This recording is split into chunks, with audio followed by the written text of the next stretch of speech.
Kapag hindi ibinigay ng Diyos ang gusto mo, hindi nangangahulugang madamot o unfair siya, kundi mayroon siyang inihahandang mas magandang plano higit pa sa mga hinihingi mo. Minsan, iniisip natin na ang hindi niya pagtugon ay isang kabiguan, pero sa katotohanan, iyon ay proteksyon at mas mataas na pagpapala. Kung ibibigay niya lahat ng ating hiling sa oras na gusto natin, baka hindi natin kayanin ang bigat nito, o baka hindi ito ang makabubuti para sa atin.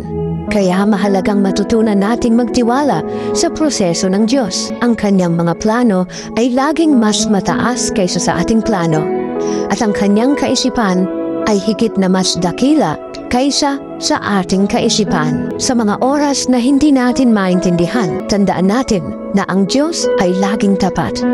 Hindi siya nagkukulang at hindi siya nagkakamali.